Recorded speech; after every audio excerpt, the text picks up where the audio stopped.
Worked so hard for this, played my part for this. I had to build my squad for this.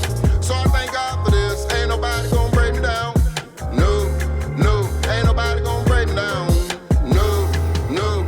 Hey, cementing my hustle, I'm repping my city, I'm here for the goal. Do what it takes to start reaching my goals. I'm making it happen, ain't selling my soul. I'm here now, looking for pressure, just come to my section, I'll teach you a lesson. Had to get focused to see my progression, especially when you come with my complexion. Been out on my own, yeah, gotta take care of my home, yeah. Tough time never gon' fold, yeah. Taking the highs with the lows, yeah. Haters been sleeping on Huntsville like it's no talent, but I'm putting it all on my back. Never gon' lie, yeah, I only spit facts. I think it's about time that I fill in the gap. See, nothing was handed, I had to get up and plant it. Grinding to build my advantage, I'm raising the standards. Keeping it so Alabama while y'all just run off to Atlanta. I post up, invest. When we left off, OG Pressure's mom had just came home from prison. He hadn't seen her in over 4 years. Everyone was so excited to see her, and the family couldn't wait for things to be back to normal. So, where we left off, Mama had just came home from prison.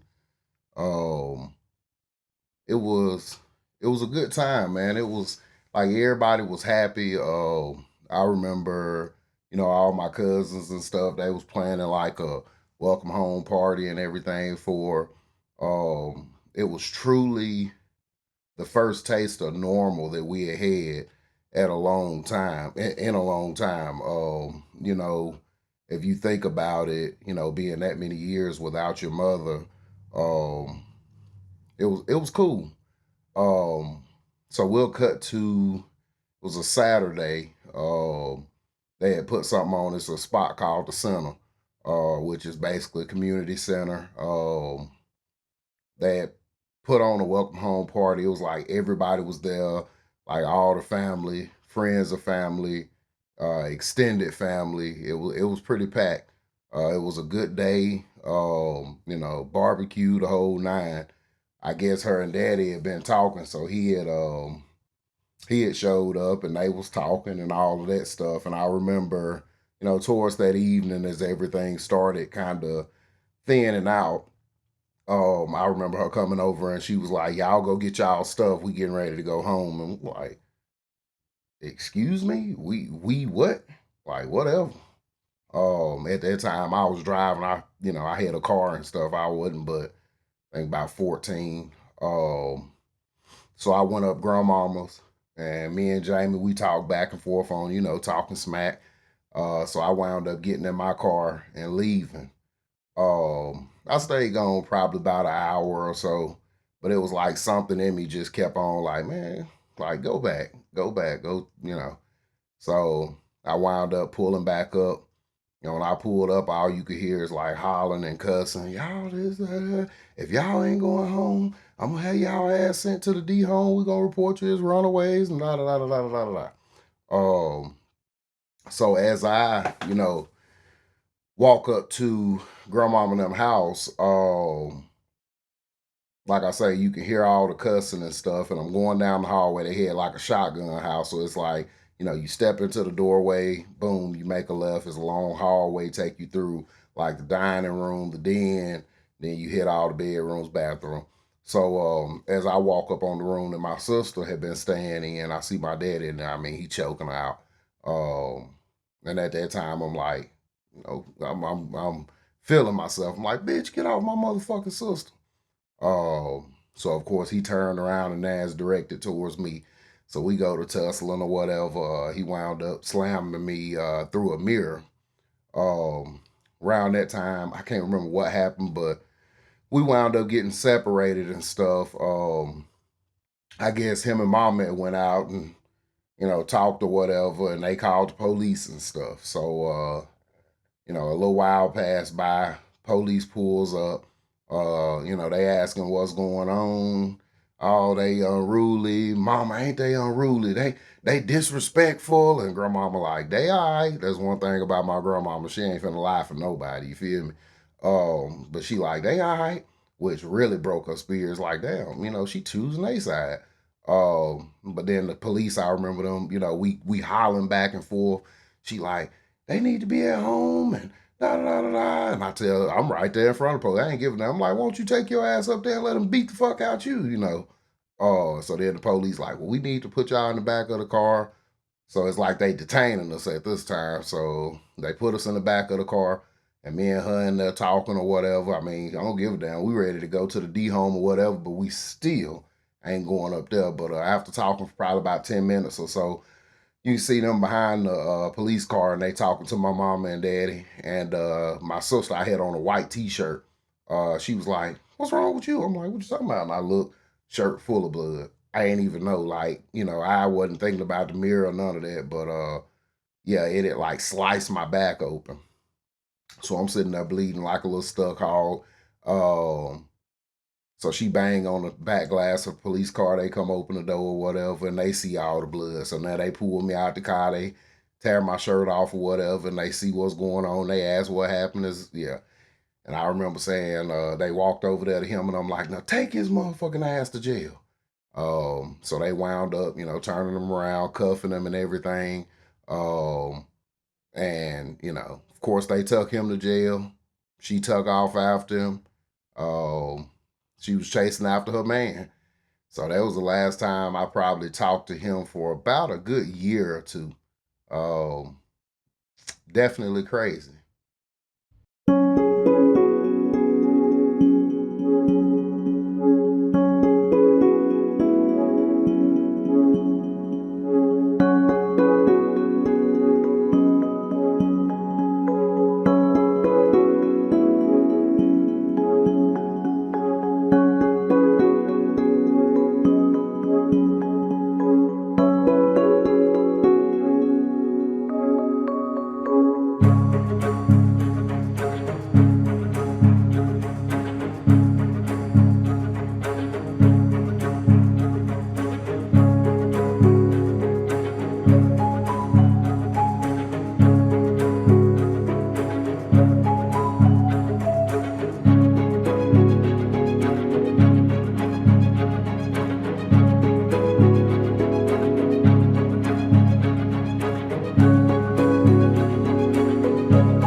So around that time, stuff started getting deeper. You ain't got your parents in your life, so now you trying to find ways to make money. And the key thing was around that time, everybody was selling dope. Uh, so you kind of immersed yourself a little bit into that field to be able to get money. Well, what comes along with it with that, and especially, you got a girl, she pregnant, and people depending on you. Because the way it was crazy, it was like we were thrown together at that time. Because her parents basically kicked her out. She needed somewhere to go. We had already been talking and stuff, so it's like we just kind of came together that way. And she wound up, she had got pregnant. So, like I say, you know, you got people depending on you now. You trying to move a little work, but in between time when you can't find work or that ain't working out, you kind of turned into a stick up kid. And with that right there, that brings a whole nother aspect to it because you out here essentially robbing people to be able to feed your family, and you know you gotta try to, in your head it's like, man, yeah, I just pulled this off, but do they come back? Like, how this whole thing working out? Stuff was getting crazy, man. You had people beefing over blocks. It was motherfuckers putting hits on people, and people don't, like it was crazy. Um, but yeah, it was like I had kind of gotten wild. I was playing with guns and stuff. And I remember the first time I got shot, a lot of people don't even know about that. I was probably like 18 at the time, maybe going on 19, and I was playing with my gun at my grandparents' house, and I remember it went off, uh, and it hit me in the arm, which ain't nothing major, but I remember my granddaddy like, "What was that?" I'm like, "Nothing," like played it off, but it was man. Anytime you've been shot, it hurt like hell. And it's weird because you don't feel it for a minute, but then it's like a undescribable burn. It's almost like somebody taking an iron and just putting on your skin and just holding it there. And I try to preach that to the youngins. It's like, you know, everybody on that demon time, but most of them have never even been in that life or been shot.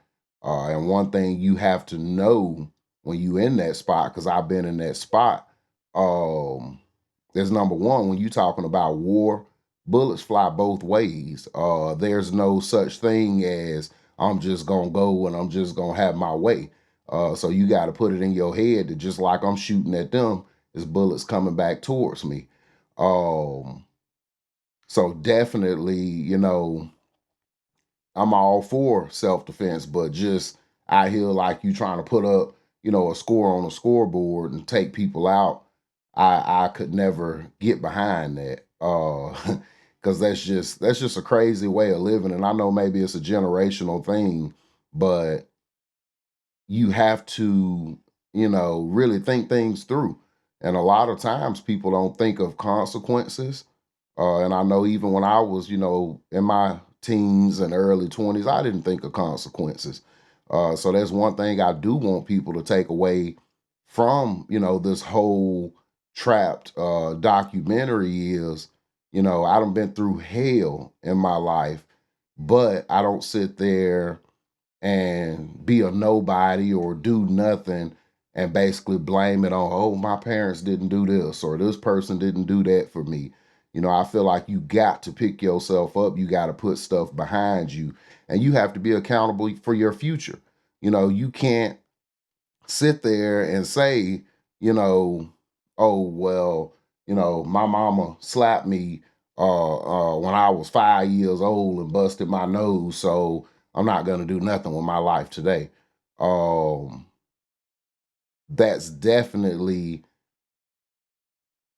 kind of how it works. Like I know so many people that sit there and hold on to stuff like that.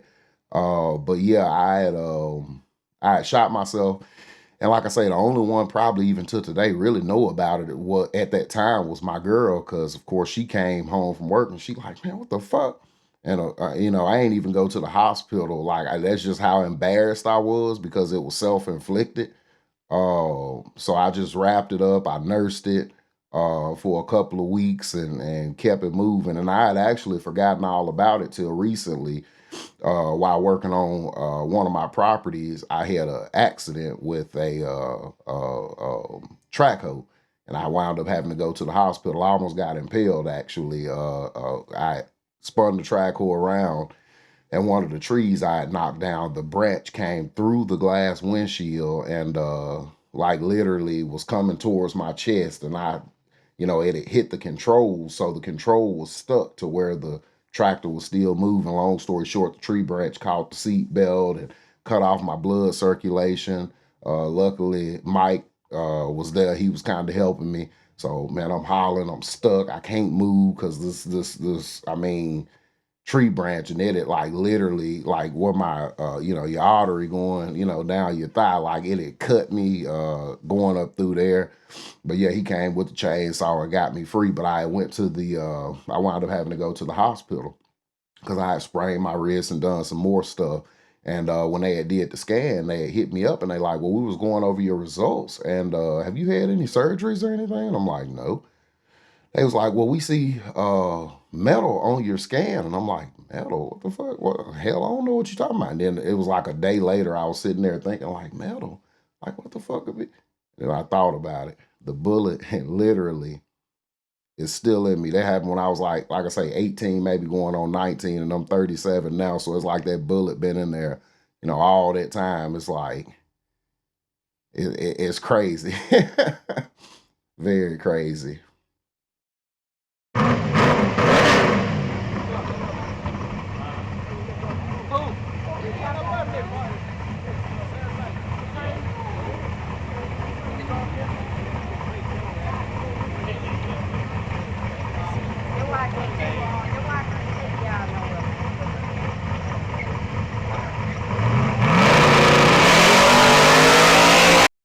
So down here, and especially in the South, we all kind of have this rite of passage called grudge racing. Um, I don't really know many people that have escaped it. I mean, only difference between us and like a lot of these newer, generation guys, I try to give them a warning. Grudge racing is fun, it's addictive, but it's very expensive. So like my little cousins and all that to be like, I'm gonna do a race car. I'd be like, I don't think you want to do that shit. But I prided myself on having the fastest SUV. Dare to be different. Everybody, they building the Mustangs and muscle cars and all of that, and it's like, nah, give me a fucking pickup truck or a SUV or something. I want to be that guy to pull up to the scene, and it's like you will just underestimate them. You think about it. You take, this vehicle that, hell, probably in its prime top speed probably might have been 80 mile an hour, and you stick, eight, 900, 1,200 horsepower up under the hood. And I think that's the name of the game. It's like cram as much as you can in it, and hope that it stick. So you go out, you put it all on the line, you bet. You might go home and not even be able to go to the dollar menu when you leave the track. But if you think of the show, I think it was Street Outlaws out in Oklahoma. It really, we was doing it way before then. Way, Fast and the Furious wouldn't even, but it just kind of highlight what was really going on. So I think I was living in Tennessee, and I had a cousin. He kind of like, fast cars and all of that too. And it's crazy because when we were younger, it was like we wasn't even allowed to hang out around each other. They family, was deep in the church and all of that. And I remember being a little kid, and I went over one time. I was like, "Hey, we're gonna get on the go kart, da da da da," and his mom had came out, and she was like, "Jay, what you doing here?" I'm like, "Well, chilling." And she like, "Well, I tell you what, the only way you can play with BJ is if you commit." I'm like, "Commit?"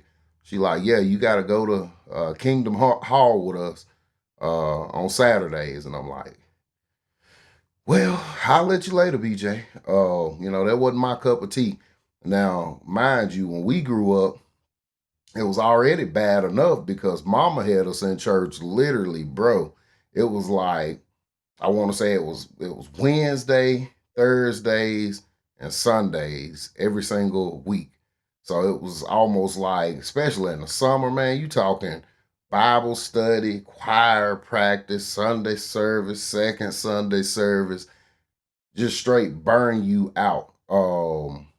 So yeah, with somebody else telling you, and especially like a whole different, religious faction, nah, I wasn't hearing that.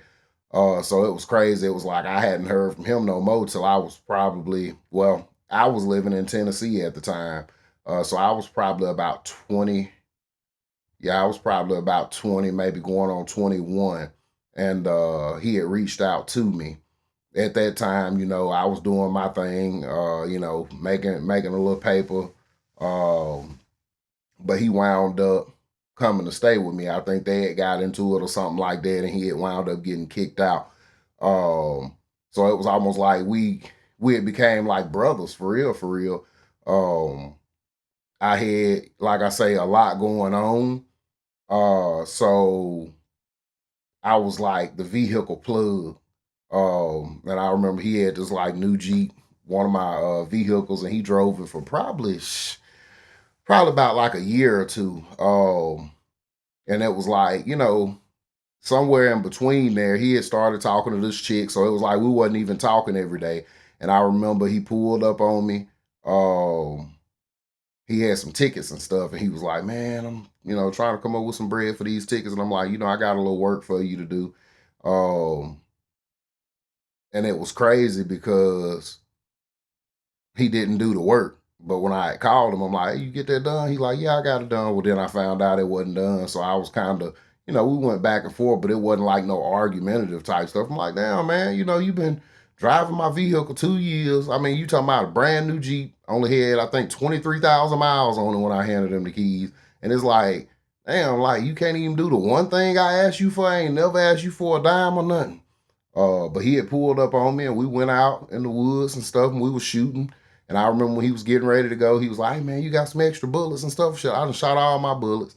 So, we wound up going separate ways. And the next day, I was at one of my offices and my phone just kept on like ringing. I'm like, "Damn, why all these motherfuckers calling?" And I want to say one of my cousins was there with me. That was the crazy thing. Like we was chilling, chopping it up. And they had wound up leaving. But long story short, I had finally answered. I remember I had left the office and I had stopped to get some gas and I had answered and it was some more of my cousins on the phone, insensitive as hell. They was like, "Hey man, you hear about BJ?" I'm like, "No, what's up with BJ?" They was like, "He blew his own fucking brains out." Ha ha, laughing and shit. I'm like, "Man, what the fuck?" So I hung up. Not long after that, I got a call from his uncle. He was like, "Hey man, you hear about BJ?" I'm like, "What happened?" They like, "Yeah, he killed himself. Your vehicle is such and such and such and such." So man, that was crazy. I went to get my vehicle. And man, if you ever, been around so much blood in your life, whew, man, it was full of blood. It was full of brain. I remember it was a piece of brain in the cup holder, the size of your fist, just sitting there floating in blood. Now, mind you, that's always a crazy feeling. So it was like, even though he was already, gone and stuff, there's something about a human that will never get used to certain things. I know at least 2 to 3 times in my life, I've watched stuff take its last breath, that struggle, that delayed breath, up until I guess finally, you might as well say the soul leaves the body. Bro, this done been a fucked up ass week, man. Shit, my shit fucked up too, bro. Man, these crackers just fired me. And these crackers about to put me out. Man, look, all that shit going on with you, same thing over here, bro. They took my kids, though. Bro, stop all this drinking, man. Man, That ain't fuck the way to that. go about this shit, man. Before you take all those pills and take your life, before you hang yourself and put that gun in your head, understand what you leave behind. I know you've been feeling suicidal. I know. Yeah, I know you've been feeling suicidal. I know. Nobody told you I love you, I love you, I promise I mean. I love you. I know all the problems you facing be hurting, you know it ain't easy. I know it ain't. They think that you're strong, you hiding them problems so they don't believe. Oh, they don't believe you. Where all the love when you need it. I know it feel like ain't nobody got your back. I know. Don't you do your family like Don't do that. Once you do it, no, it ain't no coming back. It ain't Ain't no coming Go get back. some help and try to get yourself on track. Before you take all them pills, Stop. scratch about all them bills. Yeah, They don't see all your struggle. they don't. They ain't see you climb them hills. They didn't. No, you ain't got nobody. I know it. Every time shit get real, Every time. I know you don't think that God got you, I know you but I know He He will. will. I know them nights you were crying enough. All of them problems kept adding up. All of that money wasn't good enough. It be a blessing right after it's tough. You gotta hold on. You gotta stay strong. You love them and they broke your heart, but you gotta move on. Look in the mirror, you're beautiful. I know you get tired of them using you. I'm trying my best to get through to you, cause I know what the devil trying to do to I you. know. Here go my hand, hold it. Here go my ears, talk to me. Talk to me. I got your back, I got you. cause I know you weak. I know it. Nobody told you I love you, I love you, I promise I mean. I love you. I know all them problems you facing be hurting, you know it ain't easy. I know it ain't easy. They think that you're strong, you hiding them problems so they don't believe. Oh, they don't believe. Where all the love when you need it. I know it feel like ain't nobody got your back. I know. Don't you do your family like that. Don't do that. Once you do it, no, it ain't no coming back. It ain't no coming Go back. get some help and try to get yourself on track. Rest peace, Quentin Jackson. Still don't know what happened. I don't. Should've picked up the phone to talk to you. That shit hurt me bad. It hurt me. We be trying to give folk tough love when we don't give them enough love. I know your problem been unfolded. Put that gun down and unload. Just start one day and tell them you love 'em. You don't know how much that mean. Know they always got a smile on their face, but things ain't good as they seem. Just hug 'em right now and tell them you got 'em. You don't know how much that help. You don't know everybody out here facing problems, but it's hard to face your problems yourself. I know you fed up. Just hold your head up. The devil gon' let up. 'Cause God got you. God got you. Ain't nobody else won't be there for you than I got you. I got you. I got you. I promise. Yeah.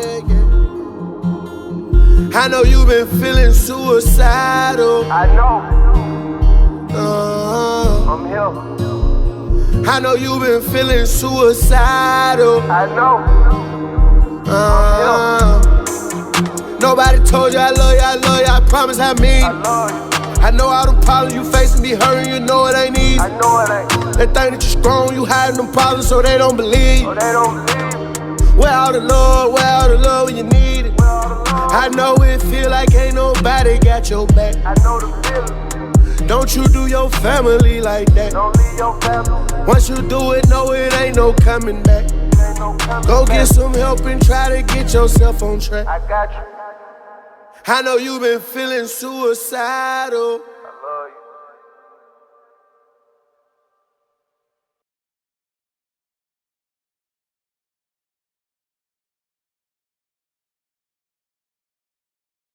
OG Pressure explains how life was so turbulent at this time.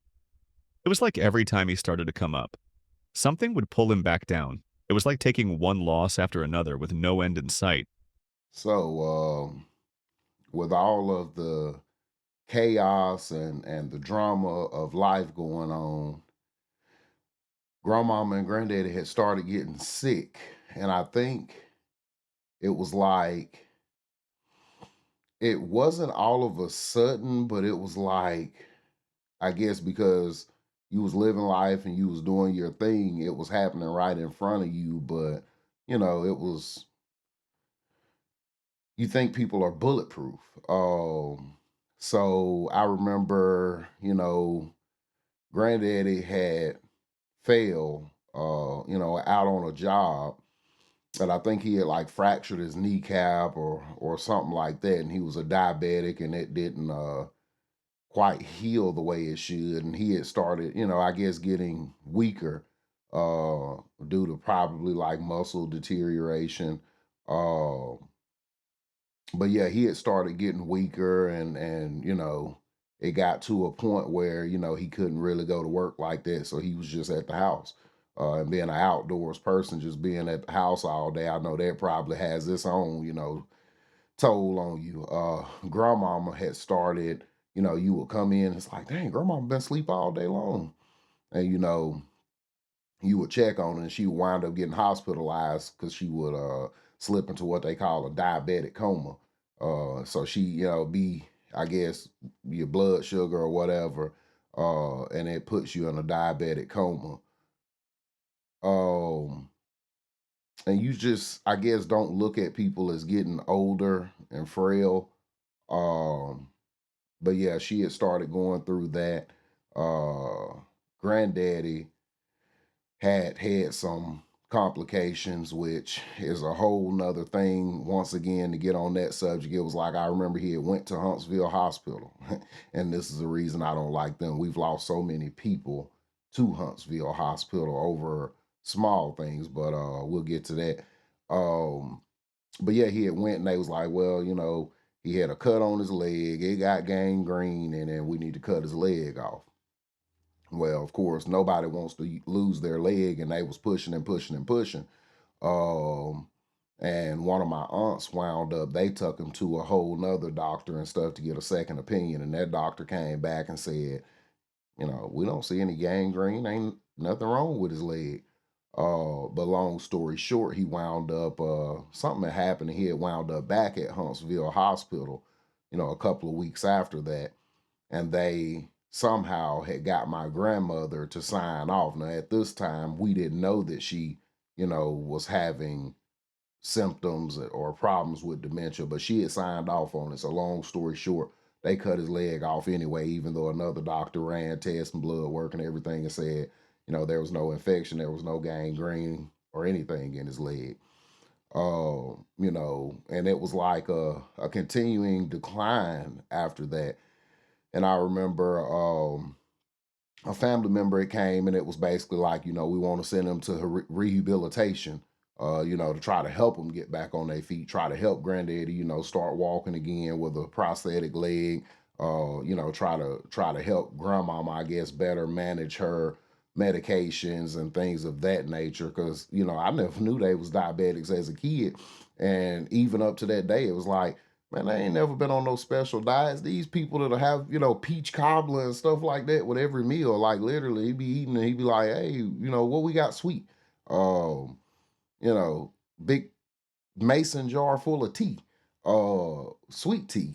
But yeah, it was under the pretenses of rehabilitation. Of course, all it was a nursing home. They wasn't, helping them try to get on no feed or nothing like that. And I remember grandmama, she a thug, so she kept running away. So it was literally like she would call people to come get her, and basically, smash out, and she ain't coming back. Um, but that was a period of probably a year and a half of just literally going back and forth with that. Somewhere in the meantime, one of my uncles had gotten out of prison, and he was staying in their house, of course, with no utilities or anything like that. And the house wound up catching on fire. So, the house burned down, and it's crazy. I think that really hurt my grandparents. You go to your house essentially, and everything that you work for is gone. He had dump trucks and tractors and, just all kind of work equipment that you've worked all your life for, and all your kids fighting over it and selling it, and you ain't even left the earth yet. Like literally, this dude is right here in this quote unquote rehabilitation center, and y'all over there selling everything that ain't bolted down. Um, so yeah, I think that's one of the things that kind of messed him up. Then the house burned down. Grandmama, the last time they moved her, they didn't tell any of the family where she was, I guess, so couldn't nobody come get her or anything like that. Um, so that's when stuff got real crazy. I remember the first time I heard that she got dementia. It was me, one of my aunts, a couple cousins, and granddaddy. We had went to see her, and I remember walking in the room, and the look on her face was like just fear. Like she looking like, who the hell is these people? And I remember the nurse asked, now mind you, her and my granddaddy probably had been together since they were 15, 16. And the nurse was like, Miss Collier, do you know who this is? And she looked and kind of just shook her head, no. But yeah, we chilled with her that day, and left, and it was probably maybe a week or two later. I'm over my aunt's house, and we're on the porch, and her phone rings, and she answers the phone, and she got all distraught. Well, what had happened was my grandmother had taking a turn for the worse. Well, before we get to that, let me back up just a little bit. Another reason that I don't like Huntsville Hospital. So before, the situation where she had went into the rehabilitation center, she was having problems and she was saying she was hurting all the time. And I remember, she was going back and forth to Huntsville Hospital, complaining of pains. And I even remember them telling the family it's all in her head. She just wants pain medicine. So that went on for about a year before the whole dementia, situation kicked in. But yeah, I remember them saying it was all in her head and, nothing was wrong with her. She had her primary care doctor. She was going back and forth to them and they was giving her everything from the morphine patches and all of this, but she's steady saying that she's hurting. So leading up until all of that, once again, a second opinion comes into play and they go, we're sorry to give y'all this news, but Miss Collier has cancer and it's terminal. It's in her brain, it's in her liver, it's in her lungs, it's in her kidneys. It has spread all over her body. So you mean to tell me a year going back and forth to the emergency room, getting, every scan you can think of, but nobody was hiding this. That's where these big insurance companies and stuff come in because you can't tell me that y'all ain't giving them a kickback going, she's already in her 60s, quality of life type situation. So we're going to ignore this for this year and a half, 2 years or whatever, because it doesn't really add value to what we're trying to, push. The money you would spend fighting this cancer just wouldn't make sense. So I feel like when it comes to our people, we have someone pulling strings and giving yeses and nos that they don't care about the family. It's all about a bottom line. It's all about what we can report to our shareholders as our profit. Now we will fast forward back. So my aunt had got all distraught on the phone. And of course we jumped in her vehicle, drove like a bat out of hell, got to the nursing home. In between time, other family was contacted, and I guess in a nutshell, out of, pushing out 9 kids who essentially gave birth to 20-something grandkids, and Lord knows how many great-grandkids. My grandmother died alone. We all things in our own way. Never care about what they say. You can be a billionaire in a room full of naysay. Loving hip-hop and hate. Breathing until my last day. I sit and inject with venom. That's my words and my wordplay. Never said I'm the best, but it ain't mean that I'm working. Then I know it's for certain. Leaving our sisters hurting. Generational scars. Fathers locked behind the bars. So tired of hiding hurt. She flexing on Instagram. Snapchatting them pics, but what they fail to depict is the scars on her soul and a heart that has a hole. Wonder why she's so hopeless, cause life is taking its toll. Looking for that one love as her body is getting old. For the love of the world, these women are selling souls. It's all in the family unit. This culture rejected too quick. They searching for what the truth is, but seeking you find what truth live. Ignoring the anxiety. All these snakes up that I can see, believing all their energy. On the road to this greatness, I'm walking amongst the stars, ascending into the heaven with no look, just bars. They rapping about their cars and all the drugs that they selling. They never talk about telling it. Knowledge is what the heavens be looking all of the change is happening deep inside of me. Never talking psychology. Pat on the back, I'm prodigy. Don't need you to acknowledge me. In the city, I'm a key. I'm sleeping where the greatest be. I'm always going to keep it real, even all the snakes can see.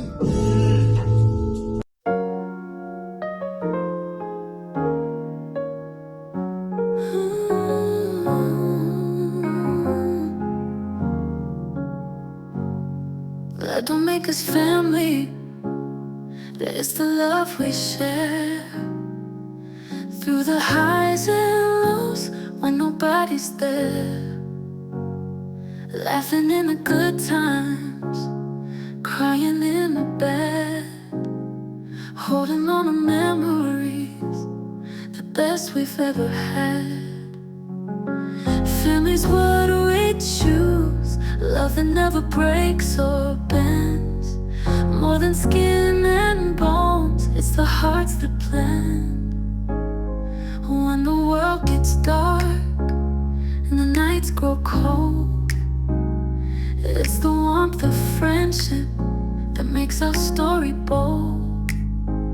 We stand hand in hand through the stormiest weather. Blood don't make us family, it's the moments together.